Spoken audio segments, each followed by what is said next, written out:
tout le monde, je pense que tout le monde est d'accord sur ce point-là. Aimer parce que, obéir parce que j'aime, ce n'est pas comme obéir parce que j'ai peur. Eh bien, juste 1 an et demi à peu près, avant l'immigration, vous savez que le prophète de l'islam a immigré de la Mecque à Médine parce qu'il avait des problèmes avec les Mécois, ils l'ont persécuté, etc. Et juste avant l'immigration, il va perdre la personne la plus aimée aux yeux du prophète. C'était sa femme, Khadija. C'est la mère, on l'appelle la mère des croyants. Cette femme qui était une femme qui a aidé le prophète avec son argent, qui l'a aidé avec son amour, qui l'a aidé avec ses connaissances, qui l'a aidé avec ses idées, qui l'a accompagné dans les moments de souffrance. Il va la perdre, elle va mourir. Il a passé avec elle 25 ans. Jamais de problème, que du respect, de la sérénité et de l'amour. Elle était toujours là, elle était toujours de ses côtés pour l'aider. Elle avait même donné son argent pour que le prophète fasse le commerce avec son argent, ça c'était le début. 25 ans, et puis il va perdre cette dame, cette maman, cette femme, cette sœur, qui était tout pour lui, il va la perdre et elle va mourir. Et en même temps, il va perdre une deuxième personne qui est son oncle, Abu Talib. Et cette année est appelée l'année de la tristesse. Et qu'est-ce qui va se passer? C'est qu'à ce moment-là, en pleine tristesse, Dieu va appeler le prophète Mohammed sallallahu alayhi wa sallam, va faire l'ascension, il va faire un voyage, ce qu'on appelle le voyage dans la tradition musulmane, le voyage nocturne. Il va passer de la Mecque à Jérusalem pour faire la prière et puis il va faire l'ascension auprès de Dieu. Vous allez savoir, vous allez voir pourquoi. Cette ascension vers Dieu, pourquoi? C'était déjà pour le réconforter un peu, pour lui dire viens, tu as une rencontre avec moi, je vais t'apprendre quelque chose, je vais te prescrire quelque chose d'obligatoire. Il va lui prescrire quand il va faire le voyage des 7 cieux et il monte, il arrive et puis Dieu va lui prescrire la prière. Il va lui dire tu as 50 prières à faire pour toi. Tu as 50 prières à faire pour toi et pour ta communauté. 50 prières, il nous reste 15 minutes. Je ne sais pas si ça va être possible. Heureusement que la prière a été réduite à 5. Donc 50 prières. Et bien, le prophète a accepté les 50 prières et en revenant, il va rencontrer Moïse. Il va rencontrer Moussa, le nom biblique c'est Moïse, le nom coranique c'est Moussa. Il rencontre Moïse et il lui dit qu'est-ce que tu as fait avec Dieu? Il dit voilà, il m'a rendu obligatoire 50 prières. Et Moïse va lui dire c'est pas possible. Ton peuple ne pourra pas supporter 50 prières. Demande-moi, j'ai l'expérience. Alors, retourne à Dieu et demande-lui d'alléger cette prière.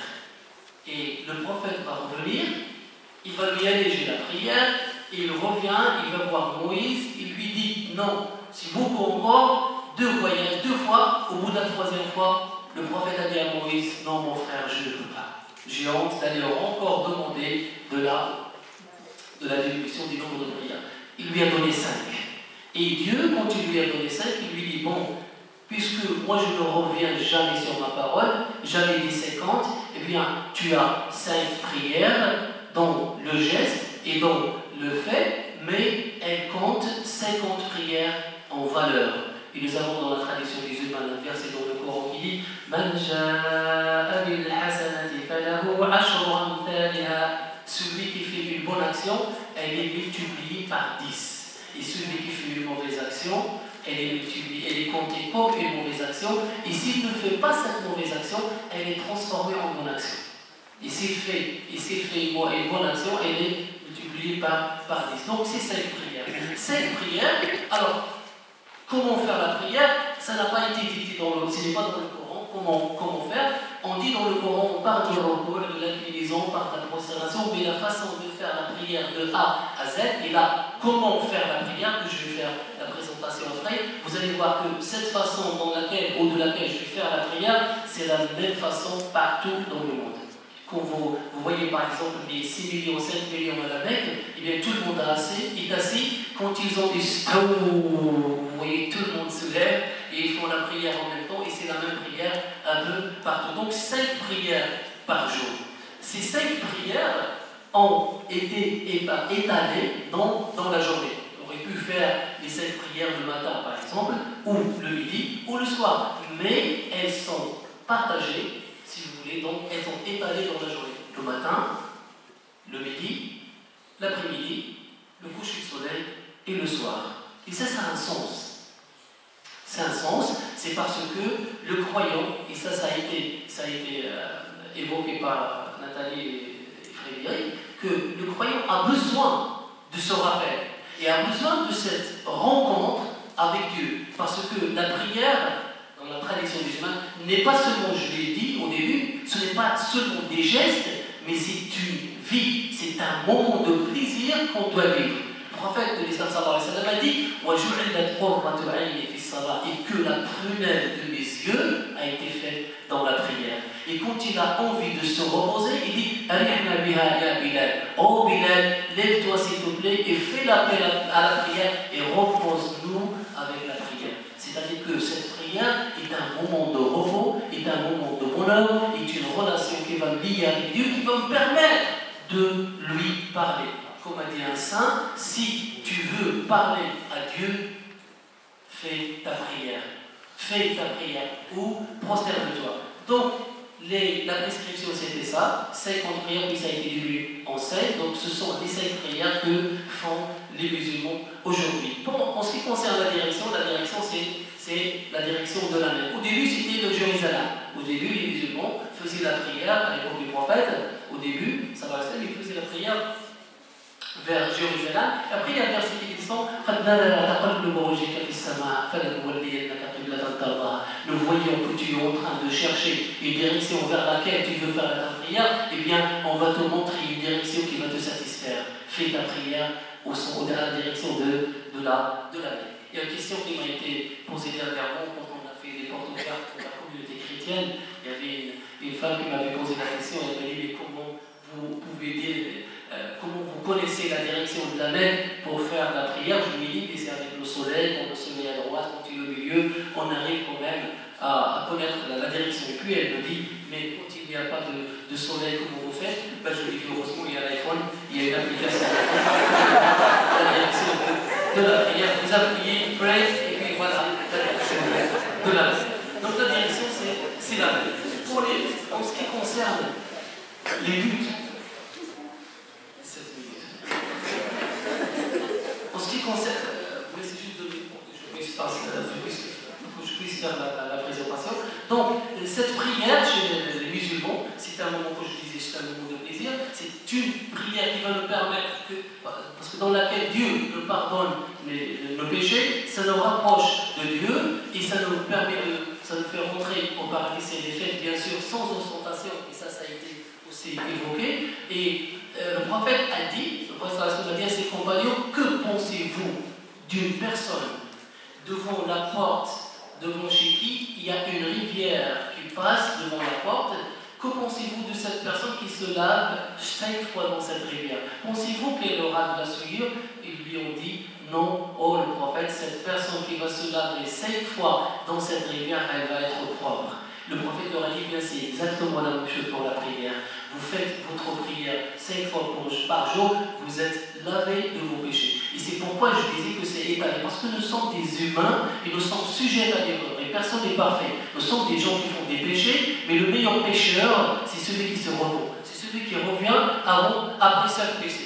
Et ça a été dit dans un autre hadith, et fait suivre une mauvaise action d'une bonne, elle l'effacera et use un bon comportement avec les gens. Donc 5 prières par jour, et ça a transformé les Arabes à l'époque, c'était un travail énorme pour le prophète, pour ses compagnons, pour changer l'état des compagnons à l'époque. Et ces personnes, ces compagnons ont répondu à l'appel du prophète, et bien sûr c'était des très grands consommateurs d'alcool, et à l'époque, au lieu de 5 verres, ça s'est transformé en 5 prières. C'est une transformation radicale, une transformation rapide de ces compagnons. Donc je vais essayer d'être très bref. Donc aujourd'hui, s'éloigner de la turpitude. Donc cette prière va nous permettre d'être bon avec moi, moi-même, d'être bon avec Dieu et d'être bon avec les gens. D'être bon avec. Et ça, c'est très important pour un musulman. On insiste dans nos sermons, on insiste dans nos cours, on insiste. Chez un musulman, on lui dit il faut que si tu fais la prière, la prière, elle t'aide à éviter la turpitude et à être bon avec tout le monde, avec les musulmans, avec les non-musulmans, avec les animaux, avec la nature, avec l'environnement, avec tout le monde. C'est-à-dire que ta relation verticale ne peut pas être bonne si ta relation horizontale n'est pas bonne. Donc ce sont deux relations interdépendantes, ce sont deux relations qui sont liées, relation verticale, horizontale. Si l'une est mauvaise, l'autre est mauvaise. Et on ne peut pas être bon verticalement si on n'est pas bon horizontalement. La prière, elle est divisée en gestes. Et là, je conclue parce qu'il va rester 3 minutes, je pense. Là, elle est faite de gestes. Et ces gestes ne sont pas, je disais, c'est pas des simples gestes.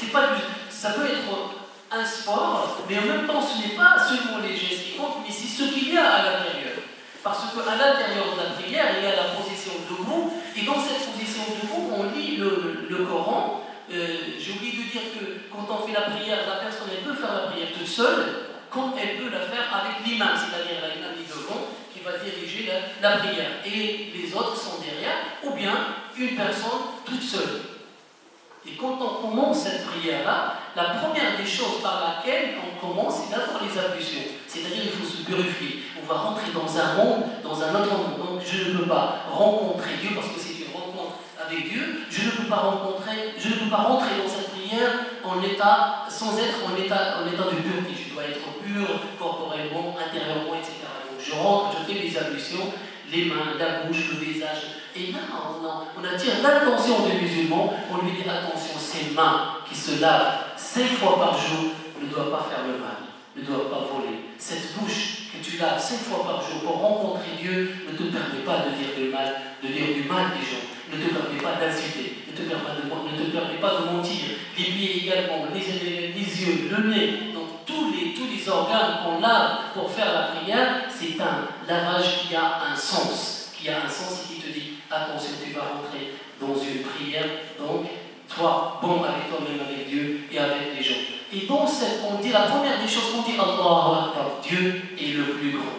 Et on lève les mains, ça veut dire que je laisse toute cette vie derrière moi, et puis je me concentre pendant 2 minutes, 3 minutes, 5 minutes, je vis dans un autre monde, avec Dieu, je lui parle, et je sais qu'il me parle. Parce que quand je lis le Coran, je sais qu'il m'adresse la parole. Et c'est à moi qu'il parle. Il faut que je me sente visé par cette parole. Et là, on commence à lire la première chose qui est une obligation. C'est une sourate dans le Coran qui s'appelle la prologue, ou la Fatiha, ou Fatiha, la première sourate dans le Coran.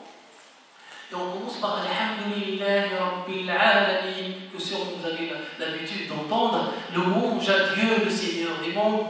Et dans cette prière, dans cette lecture, on rentre en relation avec Dieu, et là, Frédéric l'a évoqué, il y a un dialogue.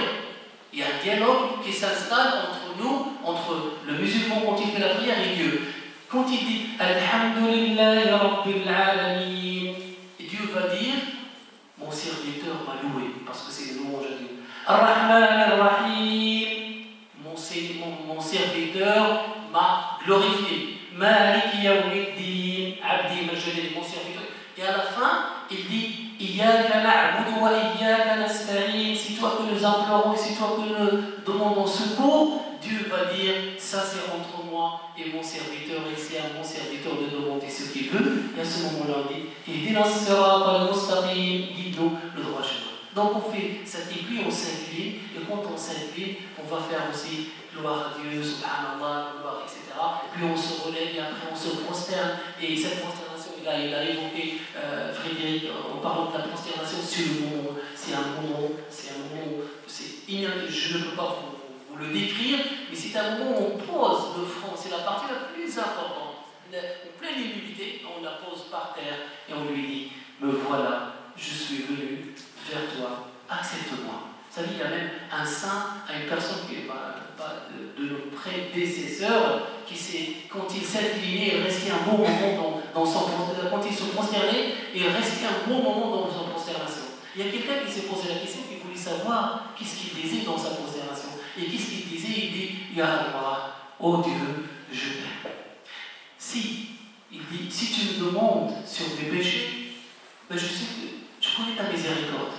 Et si tu me demandes sur mes victimes, je sais ta clémence. Et même si tu me jettes en enfer, je dirai à tous les habitants de l'enfer que je t'aime. Fais de moi ce que tu veux. Et c'est impossible que Dieu va châtier quelqu'un qu'il aime. Impossible. Quand on aime, on ne fait pas de mal. Quand on aime, on respecte. Quand on aime, on protège. Donc ça, c'est les moments de la prière. Il nous reste, je pense, 4 minutes. Ben, je vais juste faire pour le...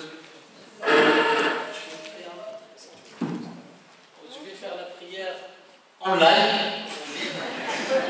Les expressions des jeunes aujourd'hui. L'iPhone, j'ai pas besoin parce que...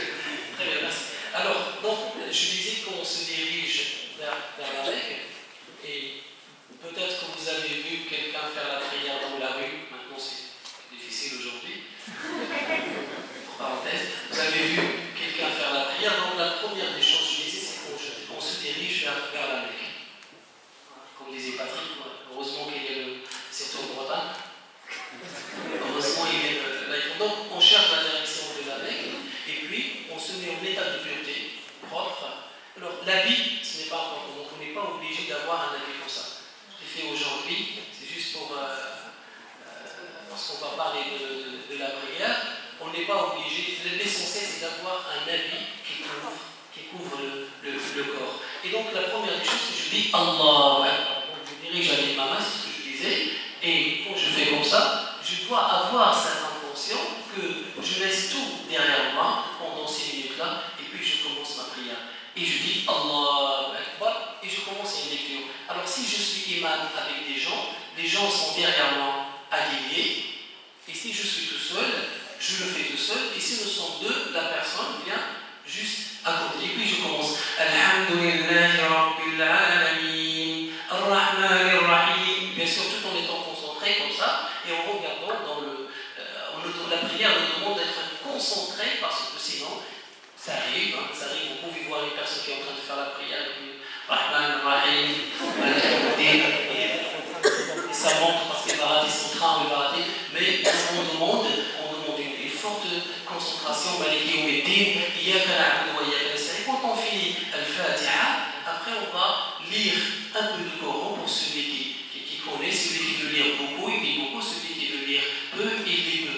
Et bien sûr, les prières de nuit, on fait à haute voix, sauf à condition qu'on ne dérange pas les autres. Vous savez, les prières de nuit, elles sont à haute voix, mais quand on sait que ça va déranger, par exemple, des voisins ou des gens qui dorment, eh bien, je fais ma prière à voix un petit peu basse pour que je puisse m'entendre.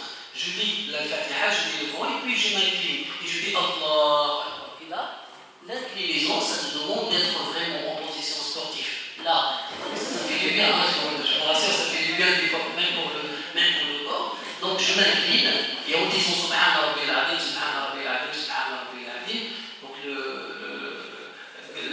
Subhana Rabbil Azim, c'est comment on le traduit au français. Moi je suis arabophone jusqu'à l'os, j'essaie de Subhana Rabbil Azim, c'est gloire, voilà, Dieu le plus grand, le majestueux. Et après, donc Subhana Rabbil Azim, après je fais Sami Allahu liman hamida, Dieu a entendu celui qui l'a loué, et après je vais passer à la prosternation. Donc la prosternation, je me prosterne, excusez-moi, j'ai mal au pied, donc je me prosterne comme ça, les mains, et je pose mon front par terre. Et là, je commence, je dis Subhana Rabbil A'la, Subhana Rabbil A'la, Subhana Rabbil A'la, donc gloire à Allah Subhanahu wa Ta'ala, qu'il soit loué, etc. Et je peux demander à Dieu tout ce que je veux. Et c'est là, ça c'est le moment le plus important de la prière, parce que la meilleure position qu'on puisse avoir pour adorer Dieu et pour lui demander cet état de prosternation. Le prophète dit la position dans laquelle le serviteur est le plus proche de son Seigneur, c'est quand il est prosterné. Et vous imaginez quand on est. Donc quand on est prosterné, voilà, on se prosterne, et puis on le fait une deuxième fois. Et quand on a le temps, on peut rester autant de temps qu'on veut, et on demande tout ce qu'on veut, et bien sûr on demande à voix basse, par respect à celui qui fait la prière.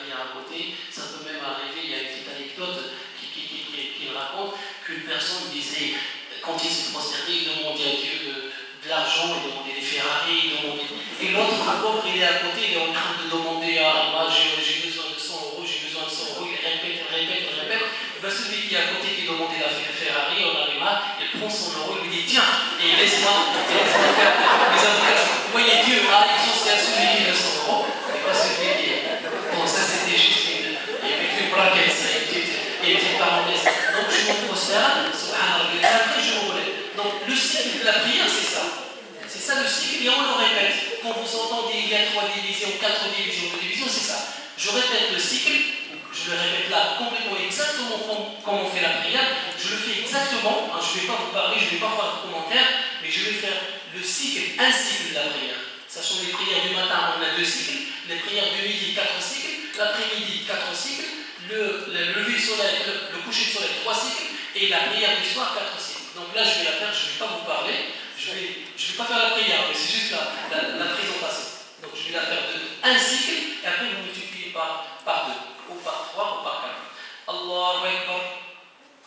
Alhamdulillahi Rabbil Alamin. Ar-Rahman Ar-Rahim. Maliki Yawmiddin. Iyyaka na'budu wa iyyaka nasta'in. Ihdina as-sirata al-mustaqim, sirata alladhina an'amta alayhim. غير المغضوب عليهم ولا الضالين آمين قل هو الله أحد الله الصمد لم يلد ولم يولد ولم يكن له كفوا أحد الله أكبر سمع الله لمن حمده الله أكبر الله أكبر الله أكبر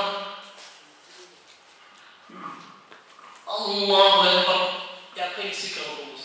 Donc ça c'est le cycle de la prière, et c'est la prière musulmane. Je vais m'arrêter là, parce que sinon Patrick ne va pas être... Merci beaucoup pour votre attention.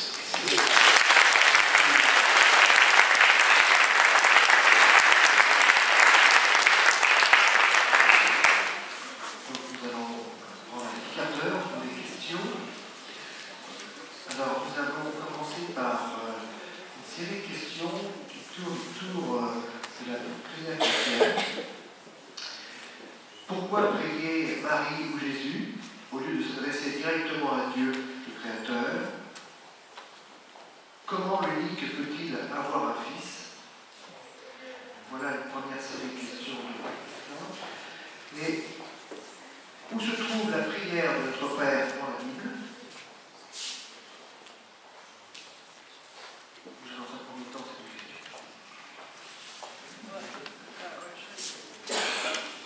Je peux répondre sur la dernière, parce que ça va être très facile. Quand je vous mettais, je ne sais plus où c'est, avec quel mot prier, quand vous priez, dites Notre Père, Luc 11, 1, vous avez le démarrage d'une prière qui peut ressembler à ça, dans l'évangile de Matthieu aussi. On la trouve. Voilà, c'est pas seulement Jésus, donc ce sont les évangiles qui nous racontent la vie de Jésus. Alors l'autre question est un peu plus compliquée. Là-dessus, c'est là-dessus qu'avec Ibrahim, on s'était dit, ok, il y a des choses dont on ne parlera pas. Alors je vous explique lesquelles. C'est pas qu'on ne peut pas en parler comme ça, c'est que c'est très difficile de se échanger. Dans la vision chrétienne, Dieu est amour, c'est-à-dire qu'il y a un Dieu un, mais en fait on a découvert, stupéfait, que lorsque Jésus est arrivé, il s'agissait en fait de celui que, après dans l'évangile de Jean, Jean va appeler le Verbe de Dieu, même Jean qui a évoqué dans la soirée sur Marie, quand on dit que c'est le Verbe de Dieu qui descendra sur Marie, il y a quelque chose comme ça. Le Verbe. Et alors, nous, stupéfaits, on a découvert que celui qui était là, c'était le Verbe qui avait pris chair au milieu de nous. Alors là, je ne peux pas vous expliquer comment ça marche, d'où ça sort, comment c'est possible. Alors quand on parle de Fils de Dieu, on ne parle pas d'avoir un fils comme nous, on engendre un fils, hein, on ne parle pas de ça. Dieu en lui-même était, le Verbe était en Dieu, et le Verbe est venu parmi nous, a pris chair parmi nous, Et en fait, c'est fait homme au milieu de nous. Voilà, la conception chrétienne. Ce qui fait que quand on prie, effectivement, prier Jésus ou prier le Père, pour nous, c'est exactement la même direction, il n'y en a qu'une. Pour nous, Jésus est celui qui nous révèle le Père et qui vient du Père. Il est de Dieu, lui. Il est de Dieu. Et du coup, pour nous, c'est le même mouvement. Vers le Fils et vers le Père, pour nous, enfin vers Jésus et vers le Dieu le Père, c'est la même chose. Les autres, Saint Marie, etc., ce que j'ai essayé de dire tout à l'heure, où j'ai lu l'air de vite, ce sont des frères dans la foi. Eux sont déjà près de Dieu, nous pas encore, alors on leur demande de l'aide. On leur demande de nous soutenir comme on demanderait de l'aide à un frère à côté de soi. Mais ce sont des frères. On ne prie pas un saint ou Marie comme si eux pouvaient nous apporter quelque chose. On leur demande de nous aider à croire, à mieux demander, à mieux comprendre la parole de Dieu, etc. Mais voilà, ils ne sont que des frères pour nous. Après, il y avait une autre question que j'ai tout à l'heure, que la femme Isabelle, donc je préviens, l'Esprit Saint. Alors, bon, je prends l'exemple de la parole, c'est une fois que j'ai entendu ça comme ça, et pourquoi pas. Le Verbe de Dieu, donc le mot qu'on traduit par le Verbe, c'est donc cette parole de Dieu. Mais nous, quand on parle, pour parler, il faut du souffle aussi. L'Esprit Saint, ce qu'on appelle l'Esprit Saint, en fait, le mot c'est le souffle. Ruach en hébreu, je ne sais pas s'il y a un équivalent en arabe, on s'en sort là-dessus. Non, je saurais plus, on ne sait jamais. Donc, le mot initial, c'est le souffle. C'est le souffle de Dieu. C'est ce qui enveloppe tout. Toute la création, notre existence, notre cœur, notre vie.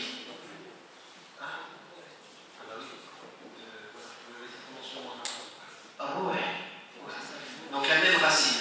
Donc ce souffle de Dieu qui enveloppe tout, alors ça peut arriver de prier l'Esprit Saint, mais c'est surtout celui qui fait le lien entre toutes choses. Le lien entre toutes choses créées par Dieu et Dieu, le lien entre nous et Dieu évidemment, entre nous.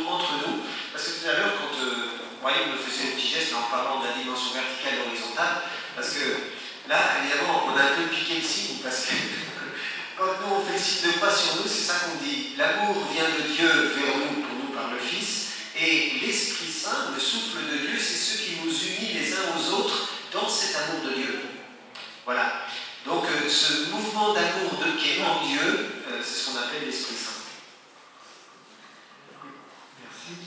Alors, notre deuxième question, Ibrahim, plutôt pour toi maintenant. D'abord, pourquoi n'y a-t-il pas de petits livrets sur la prière chez les musulmans? Il n'y a pas de petits livrets sur la prière. Pourquoi, Ibrahim, tu n'as pas commencé à prier en français? Tu m'as peut-être permis à l'assistance de mieux comprendre comment prier. Si la manière de prier n'est pas totalement définie dans le Coran, alors d'où vient-elle?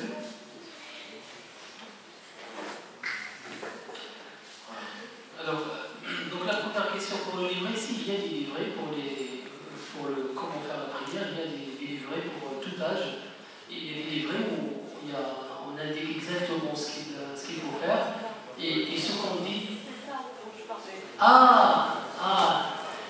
Tout simplement, je vais vous dire pourquoi. Il est là, sur l'ordinateur. J'ai eu un accident aujourd'hui, donc qui n'était pas prévu. Et c'est ça, c'est ce que je dis aux jeunes aujourd'hui, il ne faut jamais laisser le travail d'aujourd'hui à demain, comme on dit.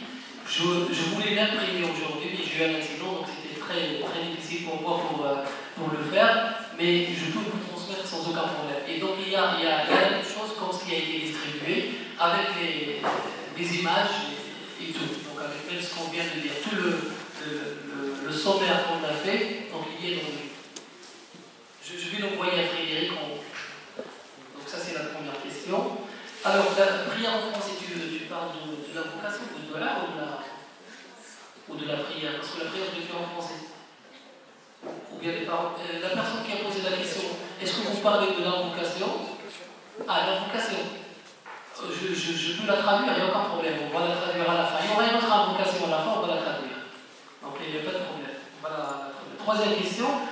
La prière, comment faire la prière n'est pas décrite dans le Coran, mais ça a été appris par l'ange Gabriel, que vous connaissez bien sûr. Donc c'est par Jibril. Donc c'est Jibril, c'est dans le cas biblique, c'est Gabriel, le mot coran c'est Jibril, mais c'est Gabriel qui descendait au début pour faire la prière avec le prophète et lui montrer comment faire la prière. Voilà la façon, la station debout, voilà l'inclinaison, voilà la prosternation, etc.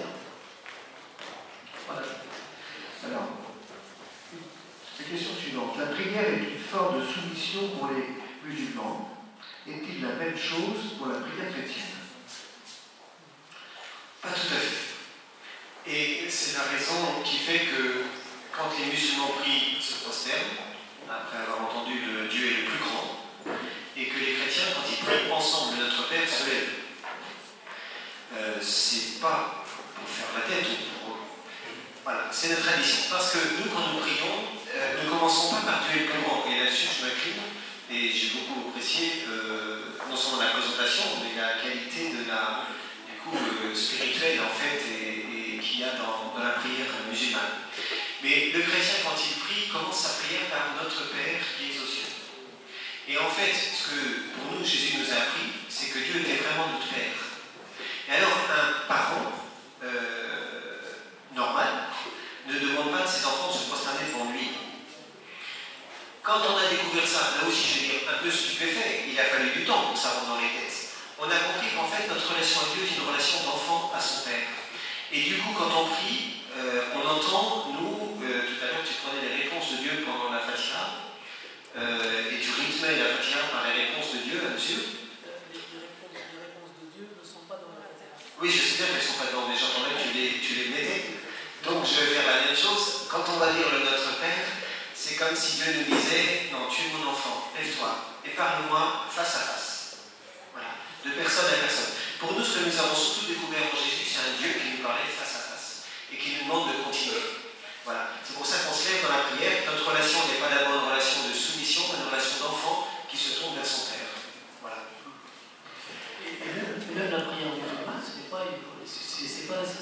plus qu'un amour, c'est plus un amour qui est soumission. Parce que nous avons le choix de le faire, c'est-à-dire nous sommes des juifs, chacun de soi. Soit il le fait, et il l'a fait ou il ne l'a fait pas. Donc, mais c'est plus un amour, il faut la faire plus en ayant en tête, c'est un amour qui se dit, c'est une réponse à l'obligation de Dieu.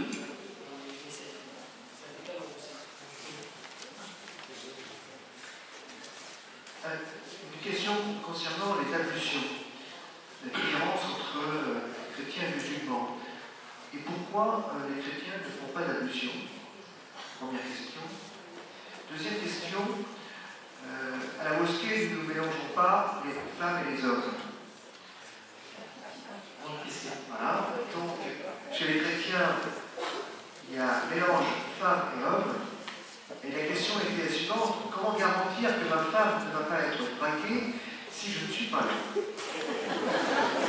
Comment garantir que ma femme ne va pas être braquée si je ne suis pas présent? Je montre les ambitions. Alors, nous avons deux formes d'ablution, mais pas les mêmes que les musulmans. La première, on a une tradition habituelle. On entre dans l'église, on a ce qu'on appelle un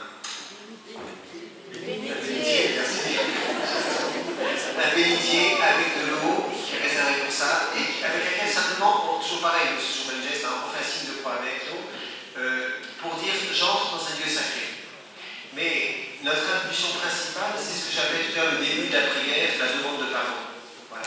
C'est pour nous, c'est la demande de pardon, c'est dans cet échange de paroles avec Dieu que nous nous présentons à lui et que nous lui demandons de nous purifier. Voilà. On n'utilise pas la médiation de l'eau pour le faire, comme j'entendais tout à l'heure, de façon très jolie d'ailleurs, Marianne qui parlait des ablutions comme étant ce qui annonce la pureté de l'intérieur. Que le but n'était pas de se laver simplement des mains avec de l'eau ou la bouche avec de l'eau, etc., mais que c'était véritablement de demander à Dieu que les mains ne pêchent pas, que la bouche, voilà. Voilà. On le fait dans la parole, mais c'est exactement le même sens. Alors, pour les femmes à la mosquée, là, en réalité, normalement, tout au début, les prières, les femmes faisaient la prière avec les hommes. C'est ce qui existe aujourd'hui à la Mecque.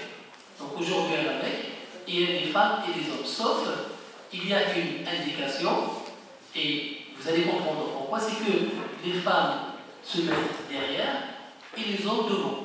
Ce n'est pas une diminution de la valeur de la femme, mais qu'une femme fasse la prière devant les hommes, la concentration ne va pas être la même. Il est normal. Les femmes font la prière derrière et les hommes.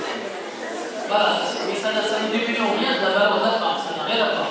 Donc la femme en islam, et ça peut être dans un autre débat, elle a sa place, elle a sa valeur. Malheureusement, il y en a quelques-uns aujourd'hui, c'est pas l'islam, mais c'est quelques musulmans qui montrent une mauvaise image de la femme, mais elle a sa place. Et pour la prière, c'est une question de pratique, c'est tout. Est-ce que chrétiens et musulmans peuvent prier ensemble? Je laisse répondre. À vrai dire, je crois qu'on peut vraiment, et c'est ce que j'apprécie beaucoup depuis le début de notre rencontre, on peut vraiment prier côte à côte. Mais si on veut trouver les mots pour prier ensemble, on ne va pas les utiliser les mêmes, pas de la même façon. Ce que nos cultures religieuses nous ont apporté de richesse dans un cas et dans l'autre vont avoir du mal à fusionner. Je pense que c'est difficile de prier ensemble à moins que ce soit quelque chose de très préparé.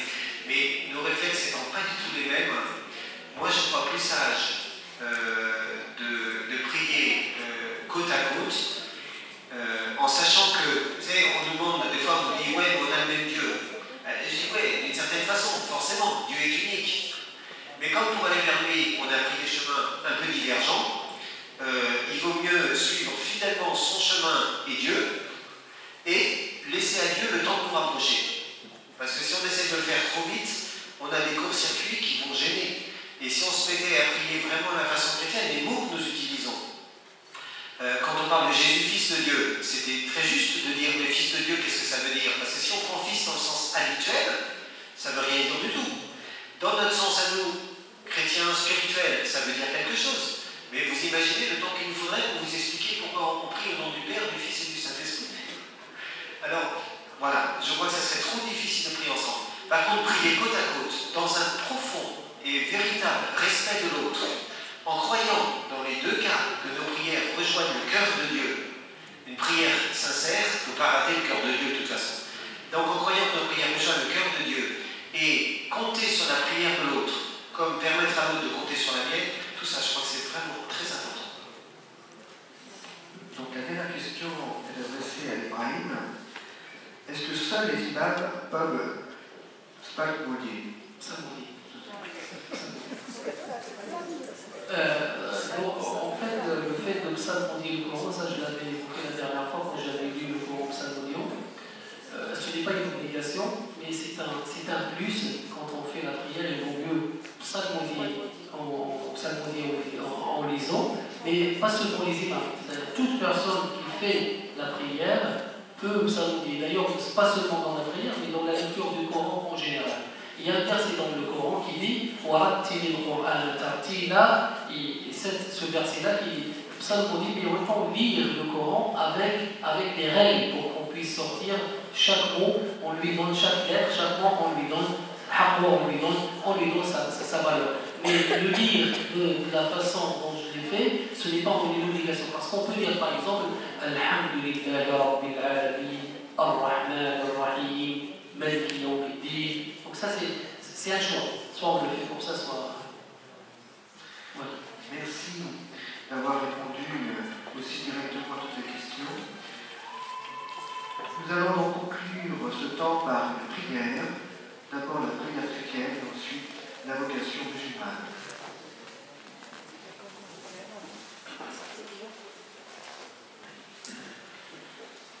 En y réfléchissant, je me disais que pendant le déroulé, je me disais peut-être on va finir par notre Père, qui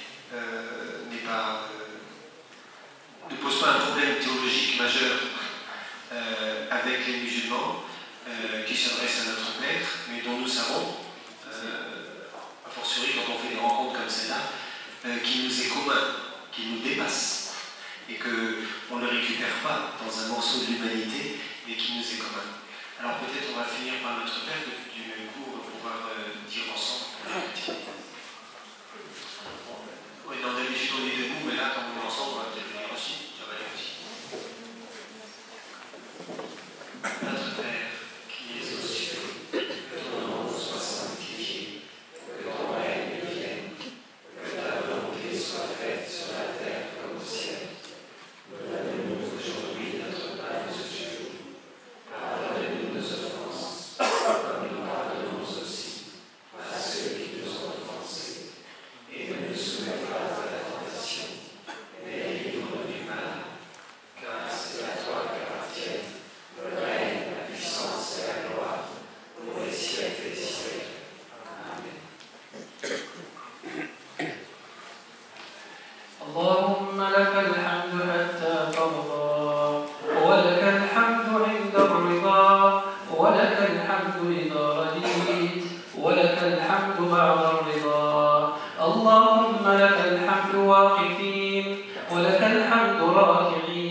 المصلين. اللهم لك الحمد على نعمة الإيمان. اللهم لك الحمد على ما أنعمت عليه من النعم يا رب العالمين. اللهم اغفر ذنوبنا كلها جلها ودقها أولها وآخرها ما نسينا منها وما لم ننسى. اللهم أصلح أولادنا وأصلح بناتنا وأصلح زوجاتنا وأمهاتنا. اللهم ردنا إلى دينك ردا جميلا برحمتك يا أكرم الأكرمين ويا أجود الأجودين. أنت رب العالمين وأنت ربنا. إلى من تكلنا؟ إلى ظالم يتجنبنا، إلى ظالم يتهجمنا، أو إلى عدو ملكته أمرنا. إن لم يكن عليك بنا غضب فلا نبالي، ولكن رحمتك هي أوسع لنا. اللهم ارحمنا، اللهم ارحمنا، اللهم ارحمنا واسترنا. اللهم ارزقنا الإخلاص في القول والعمل.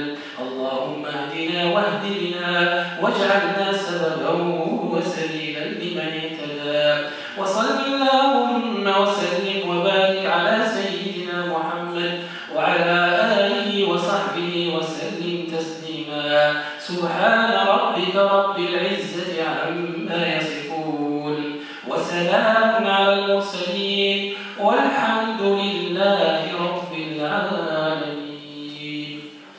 Juste pour traduire dans la globalité de ce qu'on vient de dire, on commence par la louange en disant louange à Dieu, louange à toi, jusqu'à ce que tu sois satisfait.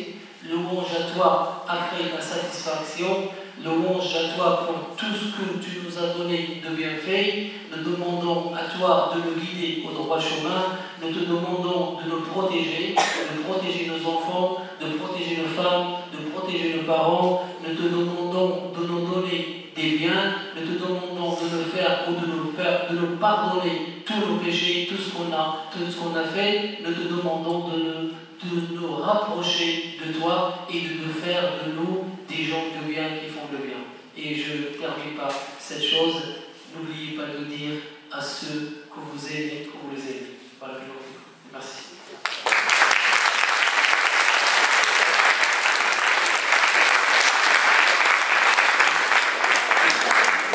Je vais laisser la parole à Aruna et à Christine qui vont vous présenter l'action au mois de janvier de la colonne alimentaire pour les catalyseurs de ces rencontres.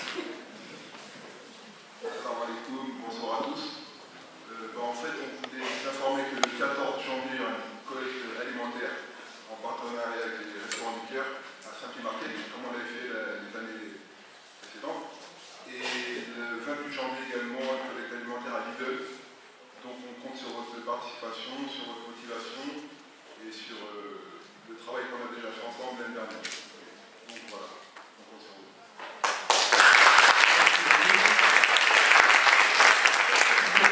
On vous demande de ne pas toucher aux chaises. Maintenant, on a un temps de convivialité. Vous allez pouvoir boire à la menthe, du jus de fruits équitable et des gâteaux confectionnés par les deux communautés. Merci beaucoup.